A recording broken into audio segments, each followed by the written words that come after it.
Hey everybody, welcome back to the podcast, Conversations with Freelance Creatives. I'm John Bishop with John Bishop Fine Art. Welcome back. Today we're going to be talking a little bit about marketing. And I should probably start off by admitting that I absolutely love marketing. I'm not sure that I'm really good at it, but I certainly love it. I think that I have been sold on the idea that marketing is like central to any success in a small business or any business for that matter.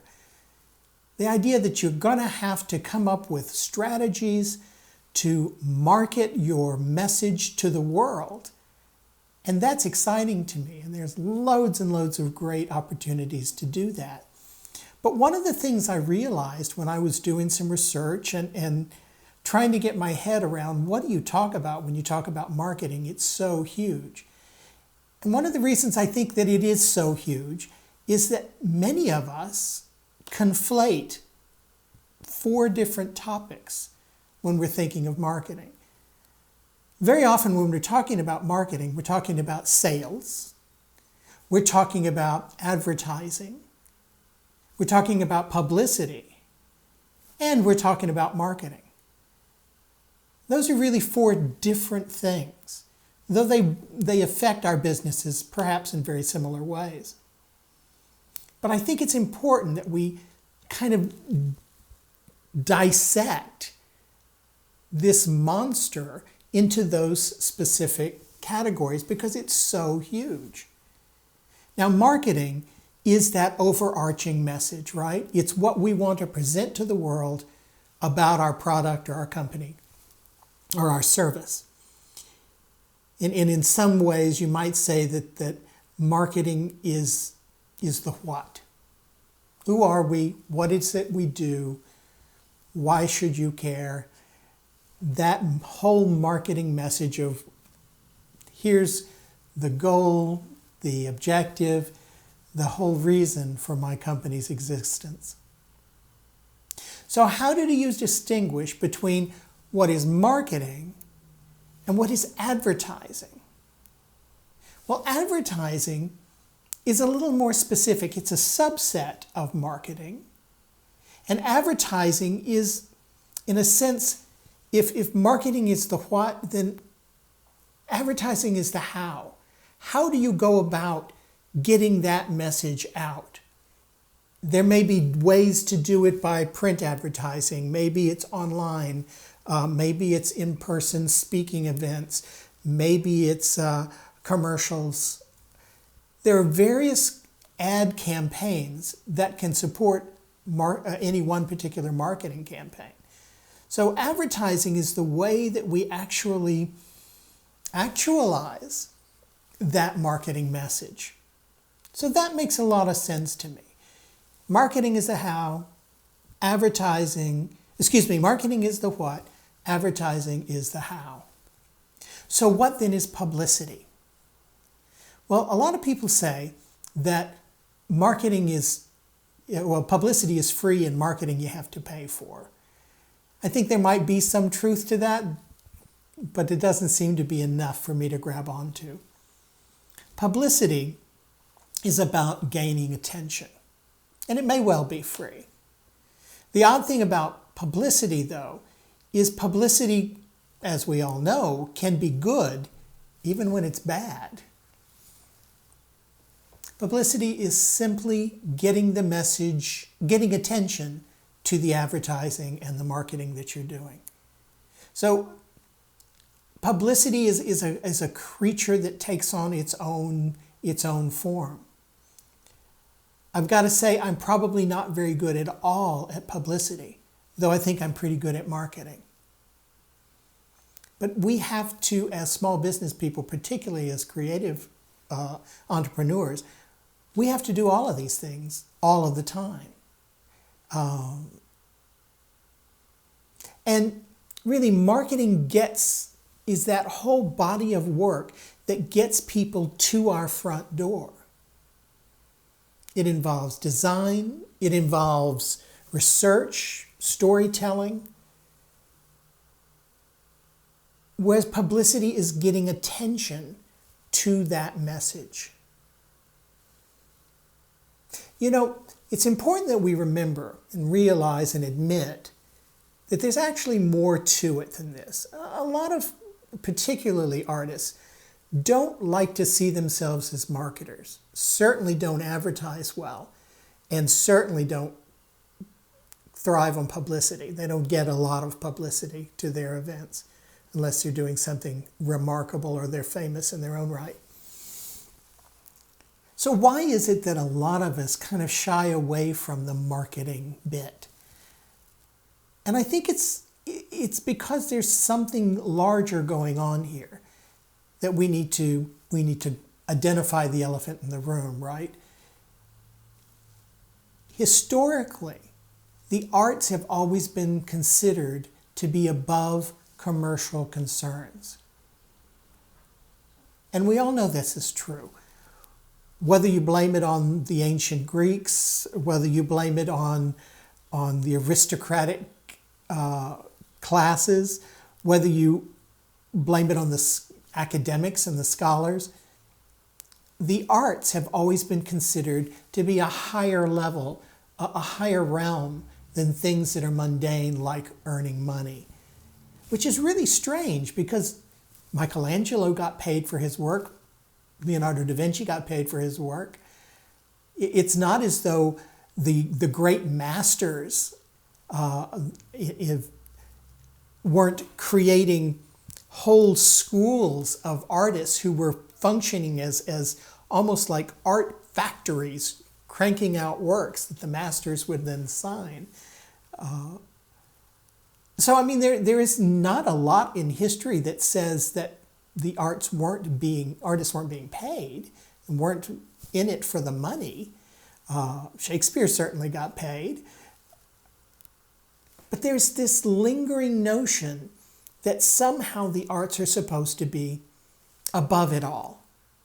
And we as artists, therefore, shouldn't be concerned with such mundane things as earning a living. That's still there. You know, I used to work in high schools abroad, and we had a lovely program at the school in Moscow, the Anglo-American school in Moscow, where we would bring in artists from around the world who would speak to the kids, which was remarkable. And so once I brought in a particular artist who was a writer. She was a writer of young adult fiction as well as romance fiction. She was a commercial writer. She came and presented to the kids, and the kids seemed really, really interested in her writing. They liked her books, and they were particularly interested in her life, her career as an artist, as a writer. And so in the conversation, she was talking about how there had been some interest shown, and she presented this in an excited way, that there was some interest shown about her series to possibly turn that into a movie deal, which was exciting news for her. And there was also some talk of taking these fantastical creatures that she had in her books and turn them into action figures to be sold as toys. Well, the kids were visibly shocked when she started talking about that part of her business. And she shared with us that, in fact, that was a part of her business plan, was to always, whenever she wrote something, she considered how that would be marketed, how that would be monetized and merchandised after the fact. That was part of the business that she was involved in. And they were shocked. The kids were shocked. They thought she had sold out and that an artist should be true to the art and to the words and to the language and to the verbs and to the nobility of the language and the themes and message that it entails. We were absolutely shocked. Both she and I were shocked that they were reacting, and the teachers as well, who were teaching these kids this. And then I thought, well, that's certainly what I've always been taught. And so I was able to look at her and her business, her creative business, in a different way from the way I had been trained, that art was so much above it all. So I think we have to admit that we hold these kinds of biases in us, as do our collectors. And so we have to be able to honestly approach that problem when we're looking at marketing and sales and advertising and publicity. I don't have any problem for my art to be used on a shower curtain or a couch cushion. I don't have any problem with that, but I know that others do. I say I have no problem with that because, but at the same time, I don't put those kinds of items, that kind of merchandise in my studio. So when someone comes to see my art, they don't see, face masks and coasters with my pictures on them. I think what we need to be able to do is we need to be able to offer our clientele, our collectors, with a variety of experiences of our art. And so I think we need to be honest with the fact that we don't all see this art business in the same way. And that's going to have a huge impact on how we market and sell our art. Just something to consider. We talked before about honesty and being self-reflective. It's really, really important that we kind of encapsulate where are we on this spectrum and how much are we willing to share our art in various formats. If you're not comfortable with it, fine, but that's going to have to impact your marketing, right? So you're going to have to find strategies to market your work in such a way as to not tarnish it with this more commercial aspect. I know an artist who's quite successful, and he does just that. He has his art brand, and he is very high-end and hoity-toity, and for good reason. But he has another whole body of work that he does under a different name, so that no one would recognize who follows his fine art that he's also doing commercial art as well. That, I think, might be a solution for some of us. I, again, don't really mind my work is not so highbrow that it can't show up. But it is something that we have to consider in how we present our marketing for our brand. So one of the things that I need to mention here is that I've talked about marketing, I've talked about publicity, I've talked about advertising, but I really haven't talked about sales. And I need to make a confession here. Until very recently, I always considered that marketing was sales. And it's not. And that's something I'm going to have to recalibrate my business around. I always assumed that if you're marketing something, that means that if I get my message out in front of enough people, there'll be a certain percentage of those people who will want to buy my product. And that's true, and that happens. But it doesn't happen very often. And so I can't build a business, at least I can't. Maybe if my work were different, I could. But I can't build a business around that kind of exclusive, highbrow, come to me and you will find great art. No one knows who I am. No one does that. There are people who do come to my studio who have seen my work on display, on exhibition, or who have been to my studio in the past and will come back specifically to buy. That's magnificent. Doesn't happen enough to pay our bills. So I need to do more selling. Both Bogdan and I absolutely hate sales. And I'm trying to get my head around why that's true, because there are very few things that I actually hate. And I think it's that we hate the idea that we're trying to push someone to buy something they don't actually want, that we're being kind of, I don't know, oily and sneaky and pushy, and we don't want people to think of us in that light. Well, I got to say, if you're being pushy and sneaky and oily in the way you're selling your art, that's a terrible way to sell art. And I would hope that people would avoid those of us who do that. It's creepy. So no one wants to be a pushy car, like a used car salesman, though I don't want to taint them necessarily. It's a different way of approaching it. And obviously, if that's my notion of sales, then no, I don't want to do that. And I shouldn't do that. So how am I going to incorporate and get better at selling my art and its sales in my overall business plan? I mean, that's a huge glaring hole in my business plan. Because how do you run a commercial enterprise if you're not going to sell anything? And all this time I've been thinking, okay, well, I am approaching my sales, my needs, by marketing. And they're not the same thing. So where are they different? If marketing is the what, and advertising is the how, and publicity is the hey, look, then sales is that body of actions and activities that get the job done, make the contract happen.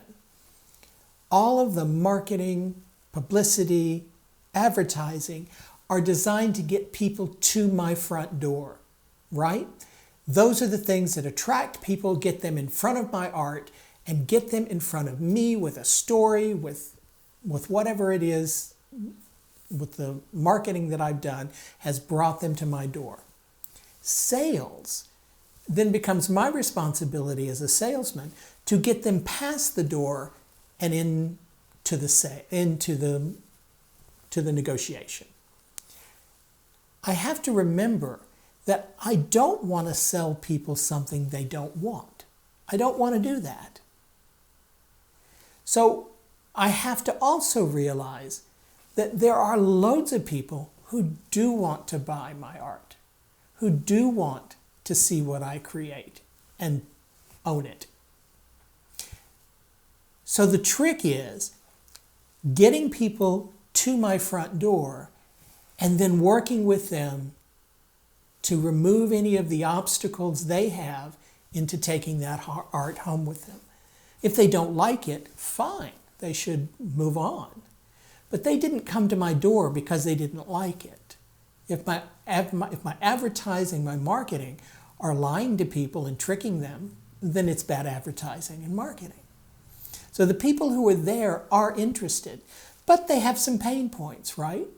It might be too expensive. It might be that the size is wrong. Maybe they don't like the colors. Maybe it's just something they want to think about more. They've got a variety of reasons why they're hesitating to buy.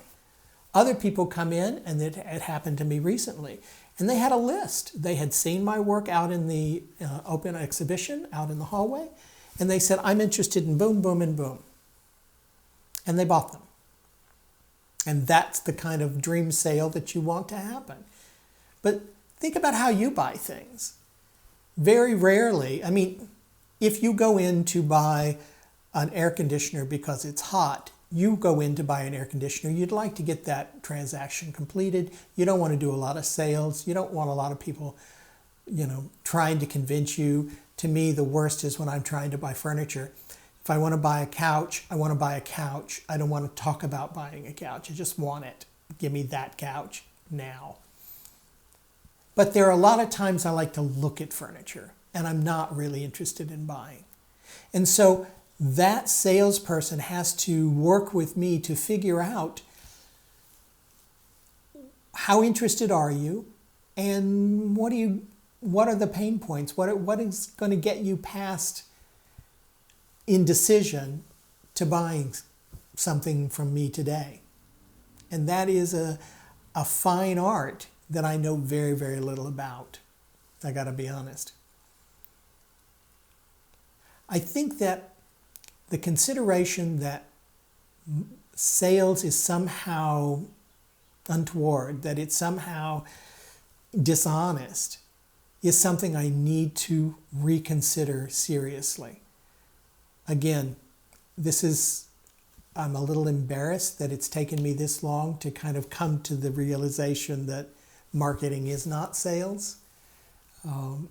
But it's a realization that came when it came. You have to give yourself that ability.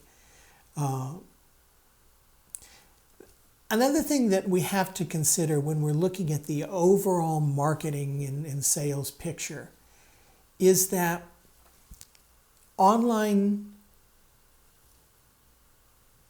platforms, video production, they're here to stay, and we have to realize that fact. These things are not going to go away. The pandemic forced a lot of us to look more at online solutions, at marketing online, at showing work online through online galleries and things like that, Zoom meetings, and just creating video to promote ourselves on Pinterest and on Instagram and Facebook. Video pushes advertising much further than just photography does. And if you don't believe that, try it. Try a Pinterest ad. Create a pin that has a photograph, and create a pin that has a moving figure in the background, some sort of movie. The difference is exponential in the amount of people who will look at it. We've tried it and we've been blown away. But the important thing is these strategies are no longer extra, and they're no longer COVID related. They're sticking. They're staying part of the process, and they will continue to be core to any kind of marketing that you're going to be doing in your small business. So sure, there's a learning curve. There's some of us who are not really prepared for that, and some of us who it will be easier for. There's an age thing. Sometimes technology comes easier to the young. That's not always true. But you have to incorporate these things from now on. That's just the way of the world. And so as you do that, you need to build that technology into your marketing strategy. If you're going to do an opening, you need to have a video component so that people can visit and attend virtually. If you're going to launch a new series, or you're going to launch a new project, you're going to also have to do that digitally, and you're going to have to do that with video. It's just the way of the world. So I wanted to throw that out there to kind of encourage you to not get discouraged, but to start incorporating these new technologies because they're here to stay. What they're finding is that, Zoom has been so revolutionary during the pandemic, but as people are going back to work, Zoom is still a very important part. Then it's not replacing in-person meeting, but it's augmenting. I'm a member of a photography club, and we found that during the pandemic that we had to meet on Zoom, and what we found was, I can get speakers from all over the world to speak to our photography club now because they can present via Zoom. Some of us can be in the room attending the meeting in person. Others who are away can attend virtually, and the speaker can present virtually. Man, this is interesting as heck, and I find that I really, really enjoy attending things virtually. I don't have to drive. And the meeting goes till 9 p.m. I don't have to drive 2 hours home at night. So these are things that are not going to go away. So start to incorporate them into your business. Remember too that no matter what kind of marketing you're doing, it's your art that people are interested in buying. Trust your art. So you might say, maybe I'm not the best marketer, maybe others are doing a better job at marketing than I am, but trust that if you are marketing and if you're selling, it's your art that people are after. They're not there to buy your advertising. They're not there to fall for your sales techniques. They're not there to buy your marketing. They're there to buy the art, the creative product that you create. No one can create what you do. Trust that. I had an experience when I was teaching. I was teaching literature to 9th grade all boys the last period of the day right after gym. And I had to teach Great Expectations. And I thought, this will never happen. These kids come in, they're either exhausted or worked up, they're sweating, they're all boys. It's the last period of the day, and we're going to talk about young boys who grow up, fall in love, and face the world. And what I found was they were absolutely captivated because it's great literature. It had criminals and scenes in graveyards and fights and women that were impossible to understand and who were mean and lovely at the same time. It had old ladies who burst into flames. This was a wonderful piece of literature, and those guys ate it up. Don't ever underestimate the power of your art and the importance of your art to the people who want to buy it and to want to own it. So take those words. Hopefully they're of an inspiration and not a discouragement to you. We are having a ball. It is springtime here in Texas. We are busily working. We have an open exhibition right now at our studios. We've got a big sale coming up, a big kind of nighttime event. So we're working really, really hard to get collections ready and get the studio ready. So we're very, very excited at this time. Have a wonderful week, and I will talk to you next time. Bye.